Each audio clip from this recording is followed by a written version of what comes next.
আসসালামু আলাইকুম বন্ধুরা, কেমন আছেন সবাই? আশা করি ভালো আছেন। আমার এই চ্যানেলটি নতুন, যদি আপনাদের কাছে আমার এক্সপ্লেন ভালো লেগে থাকে তাহলে লাইক সাবস্ক্রাইব করে বেল আইকনটি অন করে দিবেন, তাহলে আমার সব ভিডিও আপনার কাছে পৌঁছে যাবে। আজ আমি যে মুভিটি এক্সপ্লেন করব সেটি 2022 সালের একটি অসাধারণ মুভি। তো চলুন শুরু করা যাক আজকের এক্সপ্লেনেশন।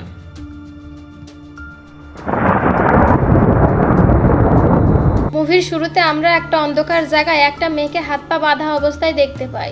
সে বাঁচার জন্য বারবার সাহায্য চাচ্ছিল, কিন্তু তখনই কেউ একজন এসে তাকে মেরে ফেলে। এরপর সিন সেখান থেকে কাট হয়ে যায়। দুইটা ফার্স্ট ইয়ারের ইঞ্জিনিয়ারিং স্টুডেন্ট আরুল এবং বিজয়কে দেখানো হয়। তারা তখন তাদের নতুন অ্যাডমিশন নিয়ে তাদের কলেজের দিকে যাচ্ছিল, আর তাদের কলেজটা সিটি থেকে ঘন জঙ্গলের মাঝে ছিল।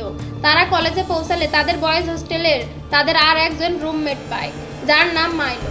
যদিও মাইলো তাদের থেকে সিনিয়র ছিল, কিন্তু সে বারবার ফেল করায় ফার্স্ট ইয়ারেই তাকে থাকতে হয়েছে। আবার সেদিন রাতে আরুল জানালা দিয়ে দেখতে পায় জঙ্গলের মিডিল সাইডে আরেকটি বিল্ডিং। তখন মাইলো বলে ওটা গার্লস হোস্টেল। এর পরের দিন ক্লাসে প্রফেসর সব স্টুডেন্টদের ইন্ট্রোডাকশন নিতে থাকে, আর আরুলদের ক্লাসে সাউথি নামের একটি মেয়ে ছিল। সে খুবই ব্রিলিয়ান্ট স্টুডেন্ট। সে ভালো রেজাল্ট করে এই কলেজে অ্যাডমিশন নিয়েছে। সবার ইন্ট্রোডাকশন নেওয়া শেষ হলে প্রফেসর সব স্টুডেন্টদের সাবধান করে দেয়, কারণ তাদের কলেজের পাশে জঙ্গলটা খুব একটা ভালো না। কোনো ছাত্রছাত্রী যেন জঙ্গলের বেশি ভিতরে না যায়, সেখানে বাঘ ও সিংহের মতো হিংস্র প্রাণী আছে। ক্লাস শেষে দেখা যায় বিজয় বলতে থাকে তার ক্লাসে একটা সুন্দরী মেয়ে নাই। সে ভেবেছিল কলেজে এসে সুন্দর সুন্দর মেয়ে পাবে। তখন মাইলো বলে তাদের কলেজের সিনিয়র মেয়েরা অনেক সুন্দর। এরপর দেখা যায় পেঁয়াজু কিনতে অনেক ভিড় ছাত্রছাত্রীদের, কারণ তাদের ক্যান্টিনের এই পেঁয়াজু অনেক ফেমাস। তখন আরুল এর ভেতর থেকে শ্রুতি নামের একটি মেয়েকে দেখতে পায়, যে এক প্লেট পেঁয়াজু কিনে বের হয়ে আসছে। তো আরুল তাকে দেখে ফিদা হয়ে যায়। এরপর দেখা যায় শ্রুতি একটা সাইডে গিয়ে সব পেঁয়াজুতে থুতু ছিটিয়ে দেয়। এরপর সেগুলো সিনিয়রদেরকে খেতে দেয়, কারণ তার সিনিয়ররা তাকে প্রতিদিন র্যাগিং করে পেঁয়াজু খেত। এর জন্য শ্রুতি এমন করত। তো যে থুতুওয়ালা পেঁয়াজুগুলো সিনিয়ররা আরাম করে খাচ্ছিল, সেগুলো দেখে আরুল ও তার বন্ধুরা মুখ ভ্যাংচাতে থাকে ঘেন্নায়। তো তাদের এমন করতে দেখে সিনিয়ররা জিজ্ঞাসা করে ওরা এমন করছে কেন। তখন শ্রুতি আরুলদের ইশারার মাধ্যমে তাদেরকে কিছু বলতে নিষেধ করে। তখন আরুলরা কিছু না বলেই চলে যায়। এরপর সেখানে গার্লস হোস্টেলের বার্ডান আসে। সে অনেক স্ট্রিক্ট ছিল। তখন সে সেখান থেকে সব ছেলে মেয়েদের ক্লাসরুমে যেতে বলে। আবার সন্ধ্যা 6টার মধ্যে গার্লস হোস্টেলের গেট বন্ধ করে দেওয়া হয়। সাথে রাত 9টার পর মেয়েদেরকে রুম থেকে বের হতে দেওয়া হয় না। মেয়েদের রুম থেকে রাত 9টার পর বের হওয়া একদমই নিষেধ ছিল। সাথে তাদের হোস্টেলের সাথে যাওয়া একদমই নিষেধ। আবার সাউথি শ্রুতির রুমে এসে শিফট হয়, আর সেই রুমে রিদিয়া নামের এক মেয়ে আগে থেকেই ছিল, যার ফলে তাদের তিনজনের মধ্যে একটা ভালো বন্ধুত্ব সৃষ্টি হয়। আবার রাতে শুয়ে পড়বার আগে স্বাতি ওয়াশরুমে যায়, কিন্তু সেখানে গেলে অনুভব করে সে ছাড়া ওয়াশরুমে অন্য কেউ আছে। তাই সে ভয় পেয়ে সেখান থেকে তাড়াতাড়ি তার রুমে চলে আসে। আবার পরের দিন আরুল আগে থেকে এক প্লেট পেঁয়াজু কিনে শ্রুতিকে দিয়ে বলে সে যেন সিনিয়রদেরকে খেতে দেয়। তখন শ্রুতি সব সময়ের মতো পেঁয়াজুগুলোতে থুতু দিয়ে সেগুলো সিনিয়রদেরকে খেতে দেয়। এসব করার ফলে আরুল ও শ্রুতির ভিতরে দূরত্ব কমতে থাকে। পরের দিন আবার আরুলের বন্ধু বিজয়কে কিছু সিনিয়ররা র্যাগিং করতে থাকে, আর তাকে বলে কলেজের চেয়ারম্যানের প্রেমিকাকে গিয়ে কিছু বলতে, যাতে সে চিল্লায়। তো তখন বিজয় তার কাছে গিয়ে আন্টি বলে। তখন প্রেমিকা রেগে তার প্রেমিককে বলে, মানে চেয়ারম্যানকে বলে। তখনই বাস্কেটবল গ্রাউন্ডে চেয়ারম্যান আসে। এসে বিজয়কে হাঁটু গেড়ে ক্ষমা চাইতে বলে। তখনই আরুল বিজয়কে বাঁচাতে আসে, আর তাকে দেখে চেয়ারম্যান বাস্কেটবল খেলতে চ্যালেঞ্জ করে। এই খেলায় যদি আরুল তার আগে 3 গোল দেয় তাহলে বিজয়কে মাফ করে দিবে, আর যদি জিততে না পারে তাহলে বিজয়কে শাস্তি পেতে হবে। কিন্তু তখন আরুল 1 গোল দিয়ে দেয়, কিন্তু তারপরেই সে হেরে যায়। এতে করে চেয়ারম্যান তাকে এসে বলে তুমি ইচ্ছা করলে জিততে পারতে, তাহলে এমন করলে কেন। তখন আরুল বলে আমি চাইনি আমাদের কলেজের এত ছাত্রছাত্রীর সামনে আমার সিনিয়রের অসম্মান হোক, এজন্য আমি হেরে গিয়েছি। এটা শুনে চেয়ারম্যান খুবই ইমপ্রেস হয়, আর সে আরুল ও তার বন্ধুকে মাফ করে দেয়। সাথে কলেজে বেড়ানোর পারমিশন দেয়, কিন্তু 4 দিনের ছুটির জন্য অ্যাটেন্ডেন্স খাতায় অ্যাটেন্ডেন্স উঠাতে হবে। কিন্তু সেই রেজিস্টার খাতা তো সোয়াতির কাছে। তখন মাইলো সোয়াতির কাছে গিয়ে অ্যাটেন্ডেন্স উঠিয়ে দিতে বলে, কিন্তু সোয়াতি তার না করে দেয়। তখন বাধ্য হয়ে আরুল শ্রুতিকে বলে সোয়াতি তার রুমমেট। এর জন্য আরুল শ্রুতিকে বলে সোয়াতি যখন ঘুমিয়ে পড়বে তখন সে যেন সোয়াতির ব্যাগ থেকে রেজিস্টার খাতা বের করে এবং তাদের 4 দিনের অ্যাটেন্ডেন্স দিয়ে দেয়। এটা শুনে শ্রুতি রাজি হয় না, কিন্তু মাইলো তখন শ্রুতিকে ক্যান্টিনের সেই পেঁয়াজুতে থুতু দেওয়ার ভিডিওটি দেখায়। তখন শ্রুতি বাধ্য হয়ে রাজি হয়। এরপর আবার আস্তে আস্তে সোয়াতির স্টোরি শুরু হয়। আবার রাতে সোয়াতি যখন পেন্টিং বানাচ্ছিল, তাদের রুমের বাইরে কেউ হাঁটা চলার শব্দ শুনতে পায়। আর তখনই সে রিদিয়া ও শ্রুতিকে বলে, কিন্তু তারা বিশ্বাস করে না। এর জন্য তিনজন দরজা খুলে বাইরে এসে দেখে, কিন্তু তখন তারা কিছুই দেখতে পায় না। যখন সোয়াতি একা বাইরে আসে, তখন সে অন্ধকারে একটা লোককে দেখতে পায়, যা দেখে সে ভয় পেয়ে রুমের ভেতর চলে আসে এবং দরজা বন্ধ করে দেয়। পরের দিন সোয়াতি ছাদে কাপড় ধুইতেছিল আর শ্রুতি আরুলের সাথে ফোনে কথা বলছিল, কিন্তু তখনই শ্রুতির ফোনে চার্জ শেষ হয়ে যায়। সেজন্য চার্জ দিতে সে রুমে চলে যায়। আর তখন সেখানে সোয়াতি একা হয়ে যায়, আর সে কাপড় শুকানোর জন্য জায়গা পাচ্ছিল না। সোয়াতি বাধ্য হয়ে ছাদে কাপড় শুকাতে যায়, আর সেখানে সোয়াতি একটা লোককে দেখতে পায়। তখন তাকে দেখে সোয়াতি পালাবার চেষ্টা করে, কিন্তু সে পড়ে যায়। আর তখন সে লোকটি টেনে হিঁচড়ে সোয়াতিকে সেখান থেকে নিয়ে যায়। পরের দিন সকালে দুইটা ছেলে সিগারেট খেতে কলেজের পিছনে আসলে তখন তারা সেখানে সোয়াতির লাশ পড়ে থাকতে দেখে। তখন জলদি কলেজের সবাইকে বলে এটা। আরুল ও শ্রুতি দৌড়াতে দৌড়াতে তখন শ্রুতির লাশের কাছে আসে, আর ততক্ষণে পুলিশও সেখানে এসে গিয়েছিল। তখন দেখা যায় সোয়াতির বিভৎস লাশ, সোয়াতির মুখে অসংখ্য আঁচড়ের চিহ্ন, যার ফলে সবাই ভাবে বাঘে হয়তো সোয়াতিকে মেরে ফেলেছে। আবার এই খুনের ব্যাপারে গোপন রাখার জন্য কলেজের প্রফেসর পুলিশদেরকে বলে, কারণ এই ঘটনা সামনে আসলে তাদের কলেজের অনেক বদনাম হবে। সাথে কলেজ ঘন জঙ্গলের ভিতর হওয়ায় কলেজ বন্ধ করে দিতে পারে। এগুলো শুনে পুলিশ এখান থেকে চলে যায়, আর সোয়াতির কেসের কোনো ইনভেস্টিগেশন করে না। তারা আবার সোয়াতির বাবা কান্না করতে করতে এখানে আসে বার্ডেনের কাছে, এসে বলে তার মেয়েকে এখানে তারা পড়াশোনা করার জন্য পাঠিয়েছিল, আর আজকে তার মেয়ের লাশ নিয়ে যেতে হচ্ছে তাকে। এরপর শ্রুতি সোয়াতির সবকিছু তার মা বাবার কাছে দেয়, আর তার স্মৃতির জন্য তার পেন্টিংটা তার কাছে রেখে দেয়। এরপর শ্রুতি আরুলকে বলে, সোয়াতি আমাকে বলেছিল সে বাহিরে কাউকে দেখেছে, কিন্তু আমি তখন তার কথা বিশ্বাস করিনি। আবার তার কাছে এটা মনে হয় সোয়াতিকে কোনো বাঘে মারেনি, কিন্তু আরুল শ্রুতিকে বোঝায় সোয়াতিকে বাঘেই মেরেছে, সে যেন এই সব নিয়ে বেশি না ভাবে। তো এইভাবেই 6 মাস কেটে যায়। তখন আরুলের কাছে তার সিনিয়র মায়া আসে এবং সে বলে সে সোয়াতির পেন্টিং কলেজের ম্যাগাজিনে দেখেছে। তাই সে আরুলকে বলে সোয়াতির অরিজিনাল পেন্টিংটা কি তার কাছে আছে। তখন আরুল বলে আমার কাছে নেই, ওটা শ্রুতির কাছে আছে। তখন মায়া তাকে শ্রুতির কাছ থেকে সেই পেন্টিংটি নিয়ে আসতে বলে।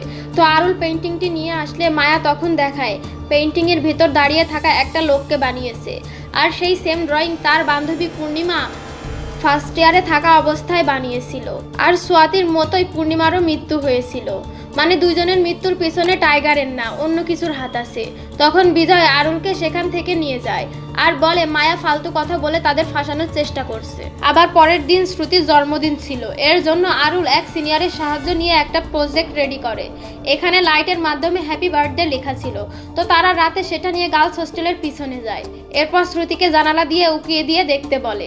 শ্রুতি এটা দেখে অনেক খুশি হয়, আর আরুল গার্লস হোস্টেলের ছাদের দিকে তাকালে দেখে একজন কালো মিশে একজন লোক। তা দেখে তারা অনেক ভয় পেয়ে যায়। আবার পরের দিন প্রিন্সিপাল জানতে পারে ওরা গার্লস হোস্টেলে গিয়েছিল, এর জন্য প্রিন্সিপাল তাদের ডেকে ওয়ার্নিং দেয় তারা যদি আবার সেখানে যায় তাহলে তাদের কলেজ থেকে রাস্টিকেট করে দেওয়া হবে।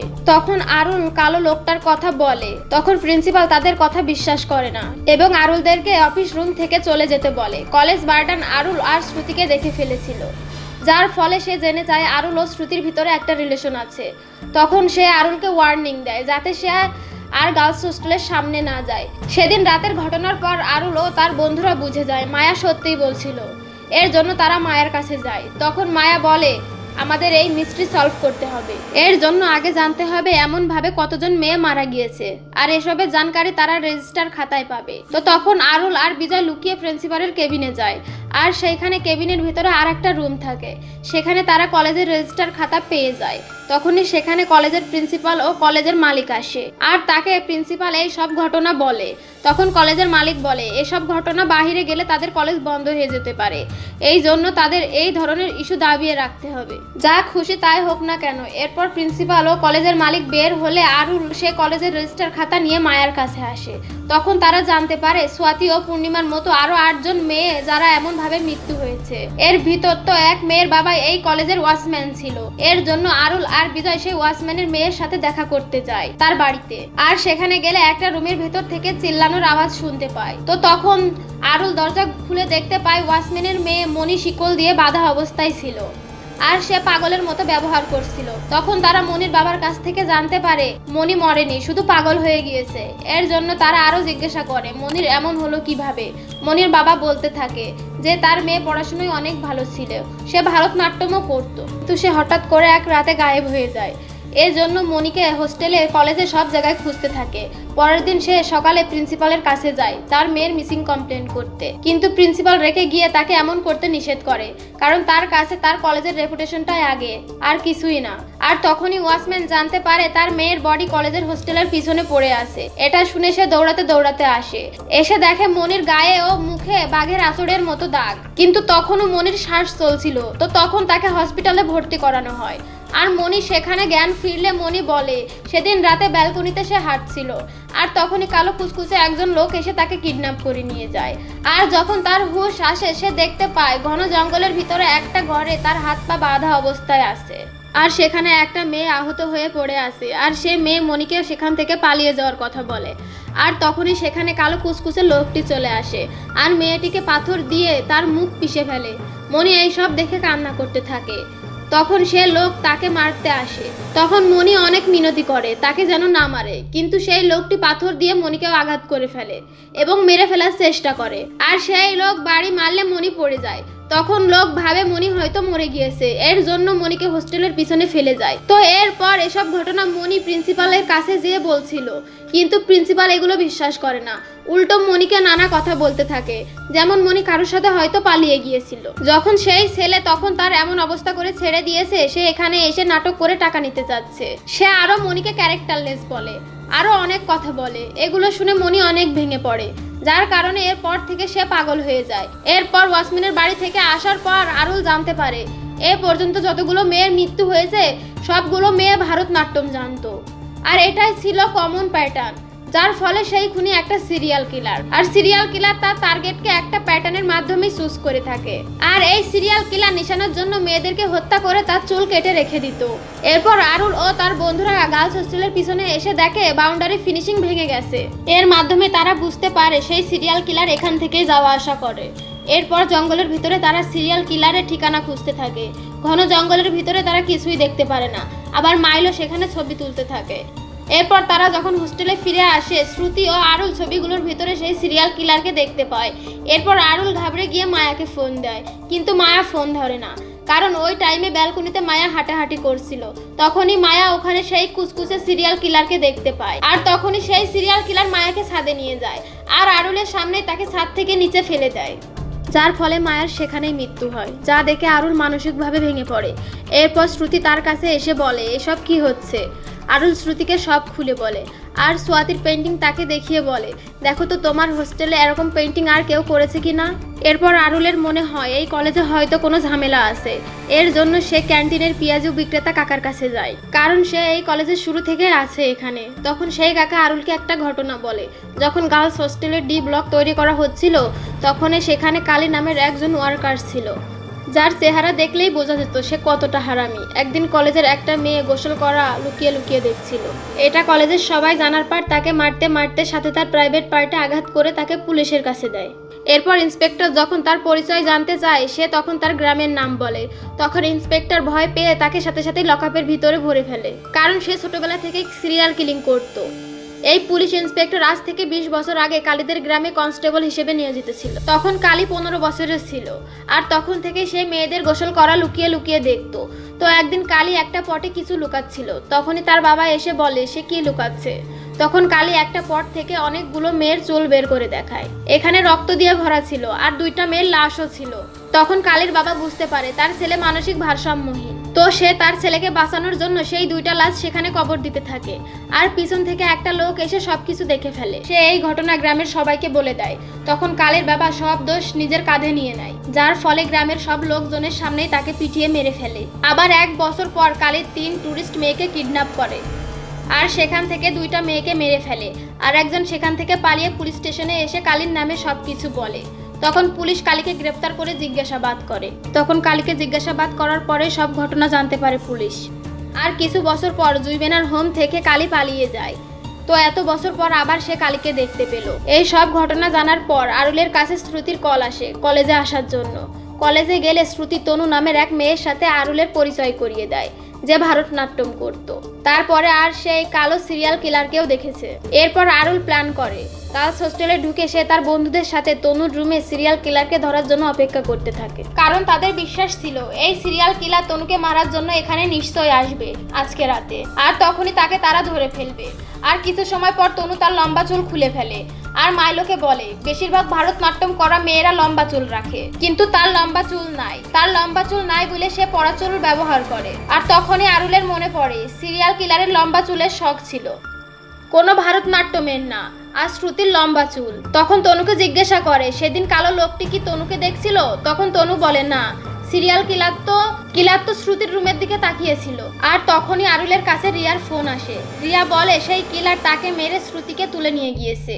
এর জন্য আরুল তাড়াতাড়ি বের হওয়ার জন্য গেট খোলার চেষ্টা করে, কিন্তু বারডান বাহির থেকে দরজা বন্ধ করে রেখেছে, কারণ সে আরুলদের গার্লস হোস্টেলে ঢোকার জন্য সাজা দিতে চায়। তখন আরুল তাকে বোঝায় ওই কিলার শ্রুতিকে মেরে ফেলবে, কিন্তু ওই মহিলা বিশ্বাস করতে চায় না। কিন্তু তখনই ছাদে কিলারকে দেখে শ্রুতিকে মারতে, তখন সে দরজা খুলে দেয়। আর তখনই কালী আরুলের সামনে শ্রুতিকে জঙ্গলে নিয়ে যায় আর তার পিছু করতে থাকে। আরুলও তার বন্ধুদের সাথে দৌড়াতে দৌড়াতে জঙ্গলে পৌঁছে যায়। সেখানে একটা ঘর দেখতে পায় আর আরুল সেটার ভিতরে ঢুকে যায়। সেখানে আরুল শ্রুতিকে বাঁধা অবস্থায় দেখতে পায়। তখন সেখানে কালী না থাকায় আরুল শ্রুতিকে মুক্ত করে গার্লস হোস্টেলে নিয়ে আসে। এরপর কালী যখন ঘরে এসে দেখতে পায় শ্রুতি নাই, তখন সে অনেক রেগে শ্রুতিকে ধরার জন্য গার্লস হোস্টেলে যায়। সেখানে আরুল ও তার বন্ধুদের সাথে অনেক মারামারি হয়, কিন্তু কালী সবাইকে অনেক মারে, কারণ কালী অনেক শক্তিশালী ছিল এবং আকারে অনেক বড় ছিল, যার ফলে সব মেয়েরা ভয়ে তাদের রুমের ভিতরে ঢুকে যায়। কিন্তু কালী শ্রুতিকে খুঁজে বের করে টেনে হিঁচড়ে তার সাথে নিয়ে যেতে থাকে। তখনই আরুল পিছন থেকে এসে কালীকে ঝাপটে ধরে। কালী তখন তাকে ইচ্ছা মতো মারে, এতেও আরুল ছাড়ে না। তখনই সব মেয়েরা এসে কালীর ওপর অ্যাটাক করে দেয়, ফলে কালী সেখানেই পড়ে যায়। এরপর সব মেয়েরা ইচ্ছা মতো মারতে থাকে যতক্ষণ না সে মারা যায়। এরপরেই কালী মারা যায়। কলেজের প্রিন্সিপাল ও কলেজের মালিককে এমন গুরুত্বহীনতার জন্য পুলিশ অ্যারেস্ট করে, আর যে পুলিশরা মেয়েদের মার্ডারের ইনভেস্টিগেশন করেনি তাদেরকে সাসপেন্ড করা হয়। আর এর মাধ্যমে আজকের মুভিটি ডি ব্লগ এখানেই শেষ করে দেওয়া হয়। তো বন্ধুরা, কেমন লাগলো ভিডিওটি কমেন্টের মাধ্যমে জানাবেন। এরপরে কোন মুভিটি দেখতে চান সেটিও কমেন্টের মাধ্যমে জানাবেন। তো দেখা হচ্ছে পরের কোনো নতুন ও ইউনিক ভিডিওর সাথে। ততক্ষণ সবাই ভালো থাকবেন। আল্লাহ হাফেজ।